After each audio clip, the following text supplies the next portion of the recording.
오늘 우리에게 주신 하나님의 말씀, 마태복음 6장의 말씀입니다.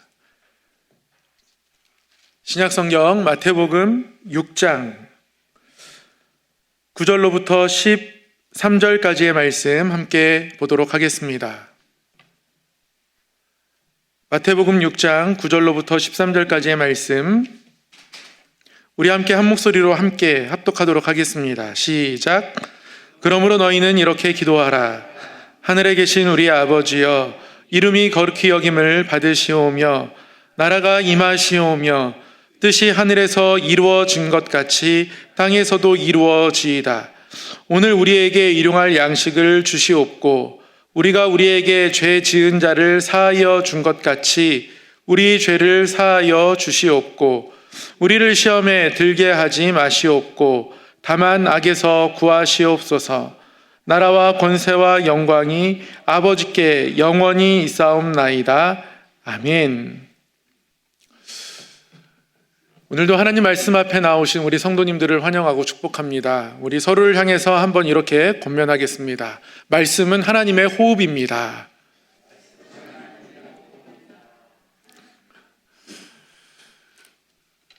오늘도 하나님의 말씀을 통해서 하나님이 우리를 새롭게 하시는 그 숨결이 우리에게 임하기를 소망하고 축복합니다.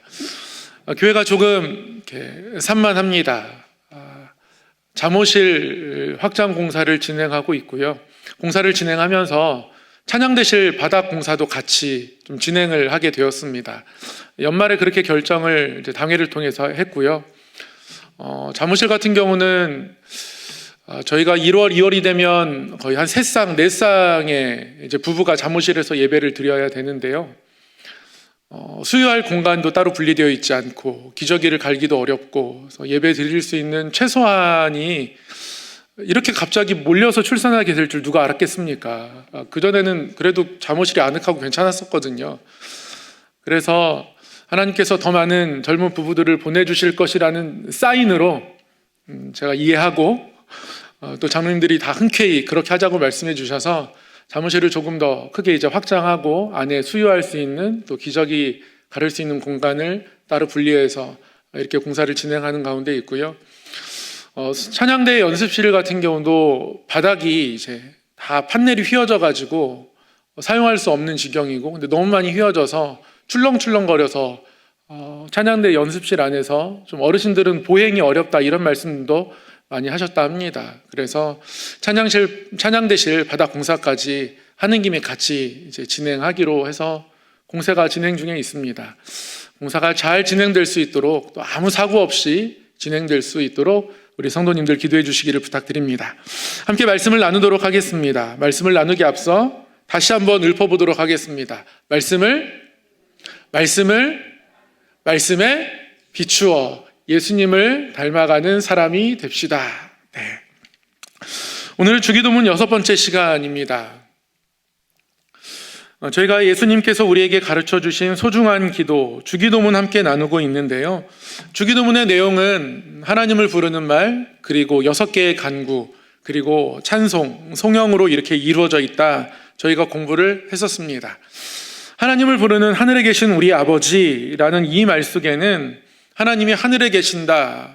이 고백을 통해서 하나님이 땅에 있는 우리와는 질적으로 다른 존재이시다. 그리고 그럼에도 불구하고 땅에 있는 우리가 하늘을 바라보며 하늘과 연결되어 있다. 하늘과 땅을 연결하는 것이 바로 기도다. 그런 의미가 있음을 함께 공부했습니다.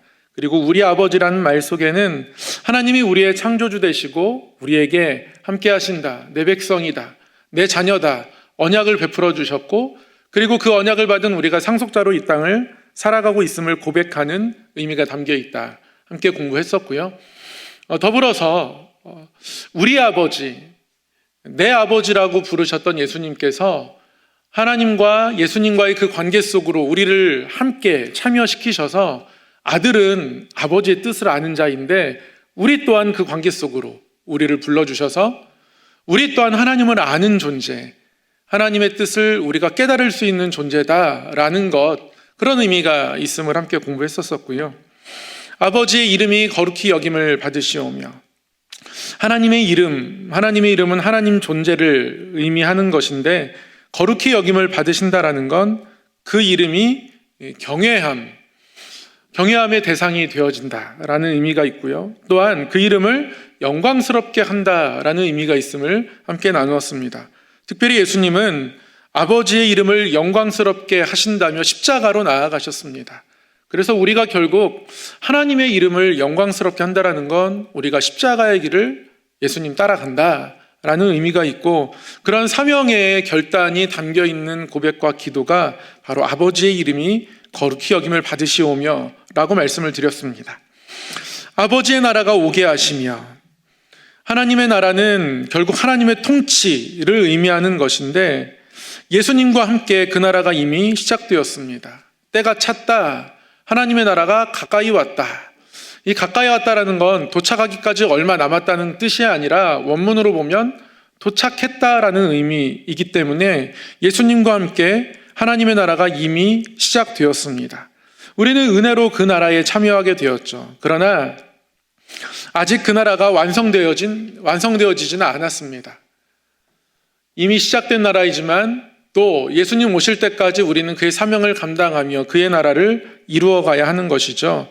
그래서 우리의 사명이 우리 앞에 놓여 있음을 고백하는 기도가 아버지의 나라가 오게 하시며 라는 기도입니다.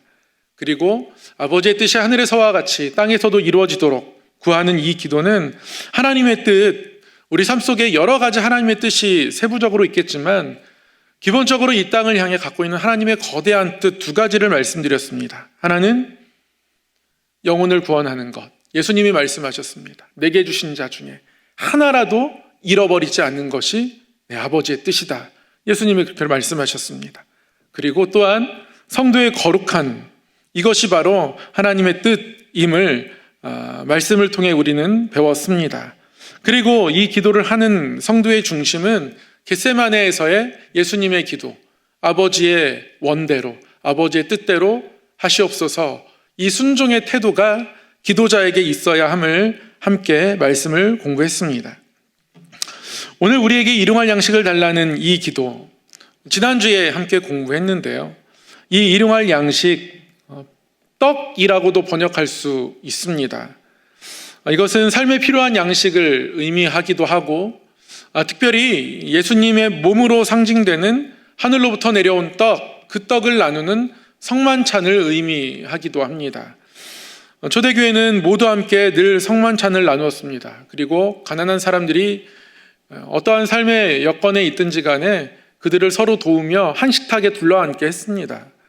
그래서 서로를 사랑으로 돌보는 관계가 우리 안에 허락되어 있음을 고백하는 기도이기도 합니다. 또한 영적인 양식인 말씀, 하나님의 말씀을 구하는 그러한 삶의 모습들, 그런 우리의 중심이 우리의 삶의 매 순간마다 있어야 함을, 오늘을 살아가는 우리에게 바로 그러한 마음이 있어야 함을 깨닫게 하고 또 그것을 간구할 것을 권하는 그런 기도다라고 지난주에 함께 말씀을 나누었습니다.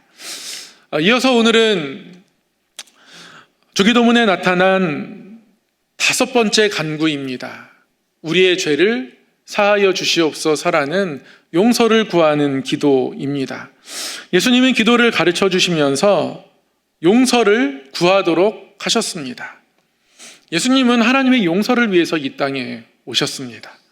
우리의 죄를 씻기 위해서 이 땅에 오신 것이죠. 예수님은 어떤 사람들의 태도와 준비, 이것에 상관없이 이미 용서를 작정하신 분입니다. 그리고 이 용서의 계획은 분명히 이루어질 겁니다. 그럼에도 불구하고 예수님은 이 용서라는 것을 기도하게 하셨습니다.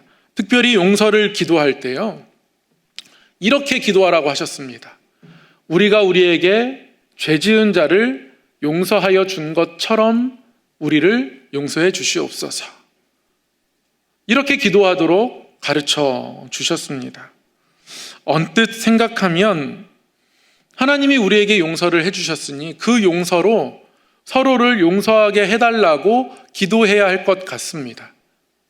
그러나 예수님은 용서의 기도를 가르쳐 주시면서 우리가 우리에게 죄 지은 자를 사하여 준 것처럼 우리의 죄를 사하여 주시옵소서라고 기도하게 하셨습니다. 하나님 앞에 우리의 죄를 고하며 우리가 하나님께로부터 용서받으면 되는 것인데, 굳이 예수님은 왜 우리가 우리에게 죄 지은 자를 사하여 준 것처럼 이 땅에서의 용서를 같이 언급하시면서 이 기도를 드리게 하셨을까? 또 왜 하나님의 용서를 본받아서 우리가 서로를 용서하게 하여 주시옵소서라고 기도하라고 가르쳐 주신 것은 아니고 왜 반대 순서로 가르쳐 주셨을까? 이 하나님의 용서와 우리의 용서, 하나님이 우리를 용서해 주시는 그 용서와 우리가 서로를 용서해 주는 그 용서는 도대체 어떤 관계가 있는 것일까? 말씀을 대하면서 생각해 보게 됩니다.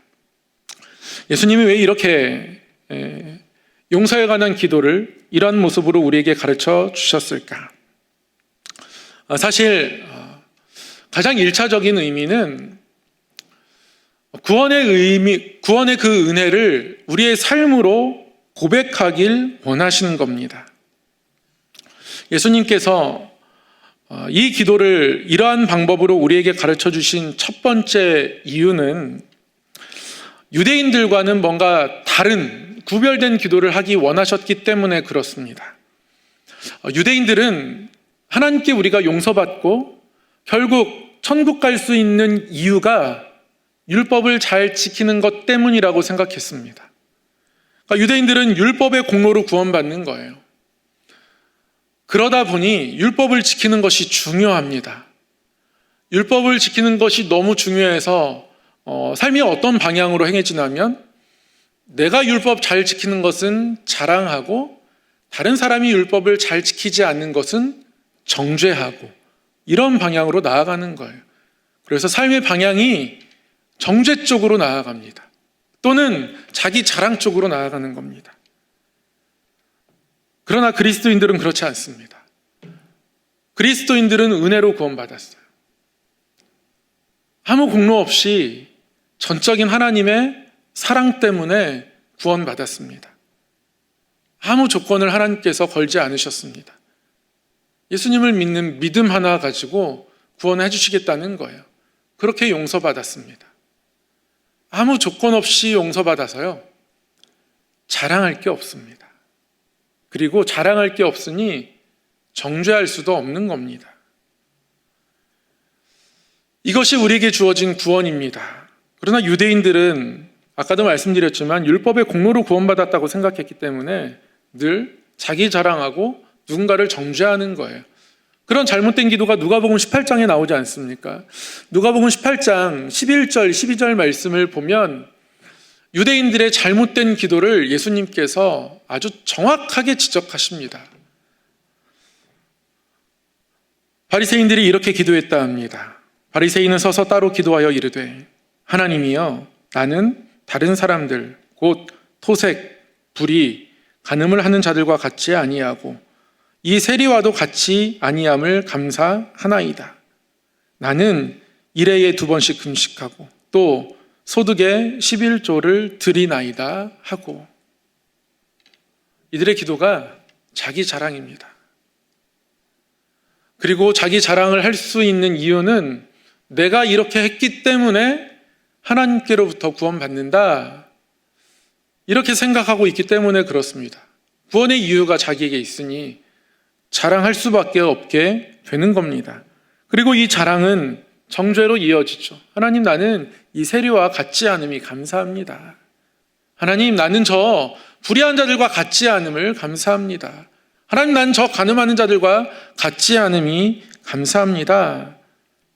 그렇게 기도를 통하여 누군가를 정죄하더라는 것이죠. 이게 이들의 삶의 태도입니다. 하나님의 은혜와 사랑을 잘못 새기고 있는 거예요. 하나님이 이 땅을 향하여서 어떤 마음을 가지고 계신지, 죄인들을 향해서, 세리들을 향해서 어떤 마음을 갖고 계신지 이만큼도 이해하지 못하는 기도입니다. 이러한 기도를 우리의 삶 속에서 우리 주님은 지워내고 싶으셨습니다. 지어낸다가 아니라 지워내고 싶으셨습니다. 지우고 싶으셨던 거예요. 그래서 은혜로 구원받은 우리가 결국 하나님께서 나를 은혜로 용서해 주셨다는 것을 알고, 그리고 이것을 삶에서의 용서로 고백하면서 우리에게 하나님이 베풀어 주시는 은혜가 얼마나 큰지 우리 삶에서 늘 스스로 경험하며 살아가기를 원하셨던 겁니다. 우리가 누군가를 용서하는 건요, 우리를 용서하신 하나님의 마음에 동참하는 겁니다. 그렇게 점점 하나님의 마음을 아는 자 되어 가는 것입니다. 그래서 그 수직적인 용서를 하늘에서 아래로, 하늘에서 땅으로 주님께서 이 땅에 우리에게 베풀어 주신 그 용서를 수평적인 용서로, 서로를 향한 용서로 함께 확대해 나아가면서 하나님의 마음에 우리가 동참하기를 원하셨던 것이죠. 그래서 유대인들처럼 하나님 마음과 전혀 동떨어진 기도를 하는 자들이 아니라 하나님의 마음을 아는 자로 기도하기를 원하신 겁니다. 그리고 나서 용서하는 마음이 이 마음이구나 알고 그 마음 가운데 하나님 그처럼 우리를 용서해 주시옵소서 이렇게 기도할 때 하나님은 우리에게 얼마나 큰 은혜를 주셨는지 알게 되는 거죠. 느끼게 되는 거죠. 그냥 하나님의 용서만을 우리가 기도하다 보면 하나님이 용서를 우리는 얻은 거잖아요. 하나님이 베풀어 주셔서 우리는 조건 없이 받은 것이잖아요. 나에게 좋은 겁니다. 나에게 너무 좋다 보니까 이것을 베풀어 주신 하나님에게 우리의 초점이 가야 하는데 그 초점이 내가 누리는 은혜에 맞춰질 때가 있습니다. 그것을 하나님이 경계하고 계신 겁니다. 그것을 우리 주님이 경계하고 계신 겁니다. 그래서 하나님, 우리가 누군가를 용서한 것처럼 그 용서 얼마나 귀한 것인지 우리가 압니다. 그 용서로 오늘 다시 한번 우리를 품어주시고 용서하여 주시옵소서. 내 삶에 죄가 생길 때마다 하나님의 용서가 귀한 것을 그냥 조건 없이 누리는 거니까 자동 응답기처럼 자판기처럼 값 없이 누리는 게 아니라 정말 값 있게 누리기를 하나님이 원하시는 거죠. 그런 마음이, 그런 고백이 이 기도에 담겨 있는 겁니다. 또한 이 용서를 구하는 이 기도는 매일의 용서를 구하는 정직한 기도라고 할 수 있겠습니다. 우리는 이미 다 용서받았습니다. 하나님은 우리를 용서하시는 하나님이십니다. 그러나 그 용서가 얼마나 값 있는 것인지 우리가 기억할 때 그 용서가 너무 값 있기 때문에 우리는 죄를 하나님 앞에 매일 고백할 수밖에 없습니다. 오늘 하루 죄를 고백할 수밖에 없는 겁니다. 오늘의 죄를 해결하지 않으면, 오늘의 죄를 하나님 앞에 고하지 않으면 하나님의 용서를 너무 내가 값 없이 여기는 것 같아서 견딜 수 없는 거죠. 그 용서가 얼마나 귀한 것인데 내가 내 죄를 그냥 남겨두고 지나가나. 하나님 앞에 아무것도 숨길 수가 없는 것. 그런 마음이 기도자의 마음이어야 하는 거죠. 그러한 마음들로 기도할 것을 가르쳐주는 기도가 바로 오늘의 기도입니다. 그렇게 오늘의 죄를 숨기지 않고 하나님 앞에서 정직하게 고백하고 그렇게 매일의 용서를 통해 용서의 삶을 다시 한번 우리 또한 지향하고 결단하는 그러한 기도입니다. 그래서 이 매일의 용서를 구하는 정직한 기도, 이미 용서받은 자가 다시 하나님 앞에 용서를 구하는 기도이고요. 그렇기에 오늘의 죄를 숨기지 않고 하나님 앞에 정직하게 자신의 죄를 고백하는 기도인 거고요. 그래서 또한 이렇게 매일의 용서를 통해서 우리 또한 더욱더 용서할 수 있는 삶을 지향하고 그러한 마음을 결단하는 기도, 이것이 바로 우리의 죄를 용서하여 주시옵소서. 우리가 우리의 죄, 서로의 죄를 서로 용서한 것처럼 우리 죄를 용서하여 주시옵소서. 이 주기도문에 나타난 5번째 기도의 2번째 의미라고 할 수 있겠습니다. 이 기도의 의미가 하나 더 있습니다. 3번째인데요. 이 기도는 죄에 대한 심각성을 알고 구하는 기도입니다. 예수님께서 죄 용서를 구하는 기도를 우리에게 가르쳐 주실 때에 일반적으로 헬라어에서 또 신약 성경에서 죄를 말하는 건 하마르티아라는 단어입니다. 하마르티아는 관역에서 벗어났다라는 뜻이거든요. 신약 성경이 정말 많이 나옵니다. 우리의 목적, 하나님의 뜻, 거기서부터 우리가 벗어났을 때 우리는 그것을 죄라고 부릅니다. 그런데 오늘 이 기도에서 예수님은 하마르티아라고 말씀하지 않으시고 이 죄를 오페이레마라고 말씀하여 주셨습니다. 이것은 빚, 부채 이런 뜻입니다. 왜 예수님은 죄를 빚이라고 표현하셨을까요? 물론 예수님께서 이 모든 것을 탕감하실 것이기 때문에 예수님이 십자가에 달려 돌아가실 때에 그 가상 7원 중에 요한복음에 기록된 말씀 다 이루었다. 이 다 이뤘다는 말은 여러 가지 의미가 있습니다. 하나님의 뜻을 다 이루었다라는 기본적인 뜻이 있음과 동시에 다 지불했다 이런 뜻도 있어요. 예수님이 우리의 죄값을 다 지불할 것이다. 우리의 죄가 일종의 부채와 같다. 이미 예수님은 그렇게 말씀하고 계신 것이죠. 그럼에도 불구하고 예수님이 죄를 빚으로 표현하신 이유는 더 있습니다. 여러분, 빚은요, 이 부채라는 것은 쌓여져 갑니다. 스스로 없어지지 않습니다. 빚이 없어지는 방법은 두 가지입니다. 어떻게 해야 되나요?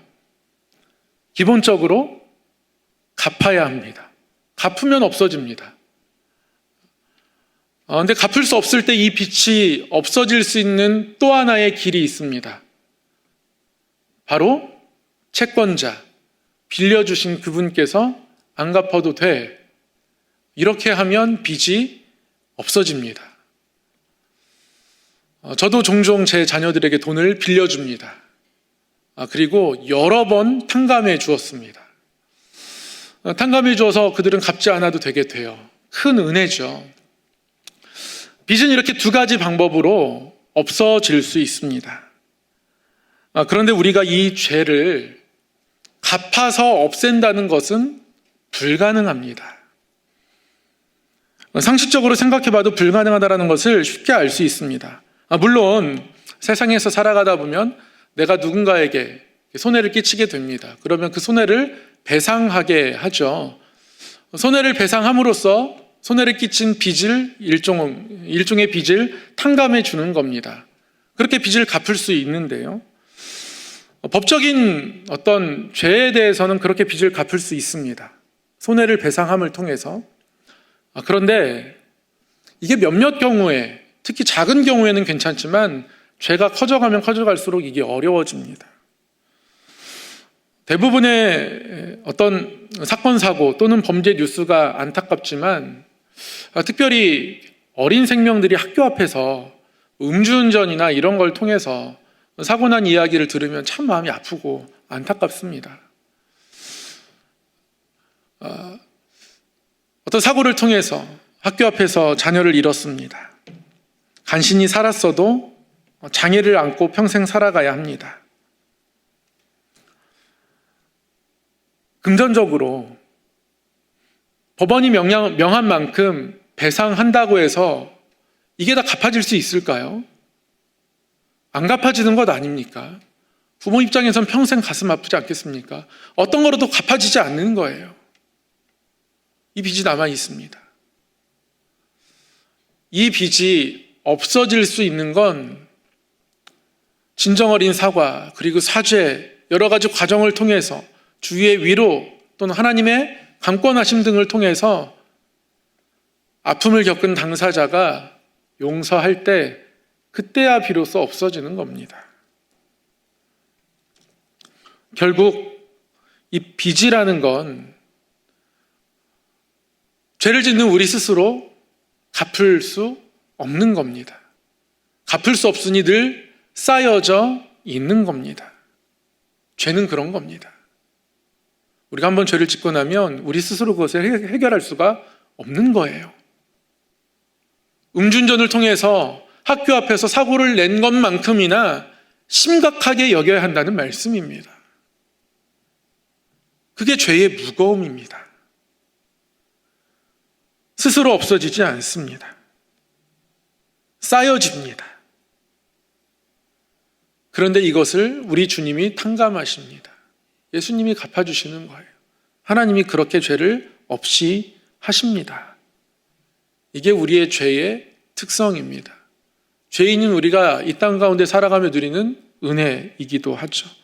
그래서 예수님은 이 죄를 오페일레마라고 표현하셨습니다. 도저히 우리 스스로 해결할 수 없는 그 무엇, 그대로 두면 쌓여져 가는 그 무엇, 하나님 은혜 아니면 없앨 수 없는 그 무엇, 이 죄의 특징들, 이런 것들을 강조하시고자 일부러 오페이레마라고 표현하신 겁니다.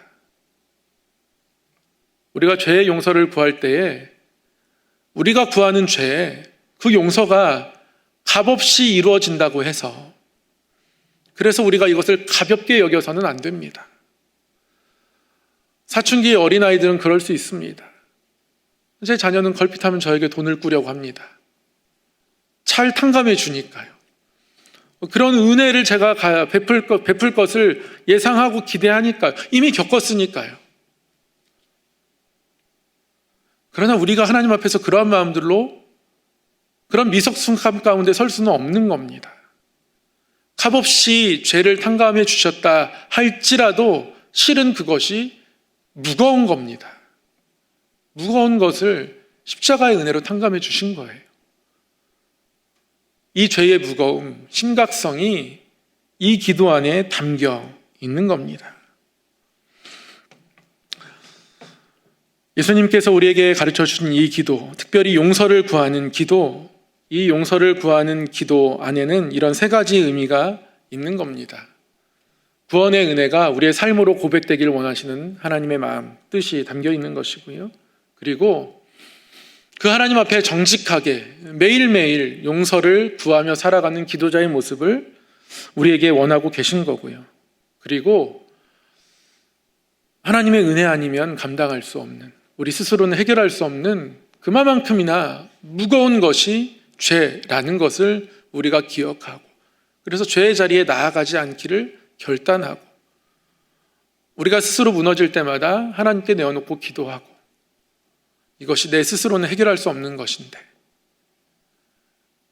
그러나 하나님께서 큰 은혜 베풀어 주셔서 해결해 주시는 놀라운 은혜가 우리 가운데 있다라는 것을 다시 한번 바라보고 기도하기를 원하셔서 예수님이 이 기도를 이러한 문장과 이러한 단어들을 사용하시면서 우리에게 가르쳐 주고 계신 것이죠.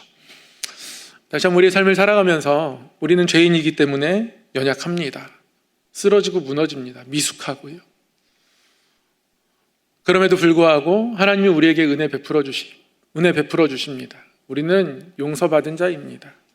그리고 그 용서 때문에 더욱더 하나님 앞에 숨기지 않고 죄의 무거움을 알고는 있으나 그 무거움만큼이나 하나님의 은혜의 큼을 깨달아 알고 그 하나님 앞에 나아가는 이 기도의 의미가 우리 삶에 살아있고, 또 이 의미가 살아있는 기도자의 모습을 가지고 살아가기를 소망하고 축복합니다. 사랑의 하나님 아버지, 오늘도 우리에게 말씀하여 주시고 말씀을 배우고 말씀을 따르며 말씀에 비추어 우리 주님을 닮아가기를 소망하며 이곳에 모이게 하시고 또 깨닫고 기도하게 하시니 감사합니다. 하나님, 우리에게 베풀어 주신 용서가 값없이 주어진 용서이지만 그 값이 참으로 큰 것을 다시 한번 기억합니다.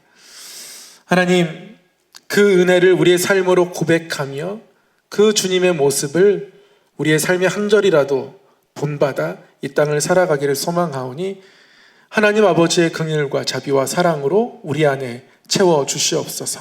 그리고 이 마음 가지고 이 모습 가지고 살아갈 때에 우리와 동행하여 주시며 죄를 이기는 힘과 능력 또한 덧입혀 주셔서 늘 하나님 앞에 신실하게 살아갈 수 있도록 인도하여 주시옵소서. 믿사오며 예수님의 이름으로 기도드리옵나이다. 아멘.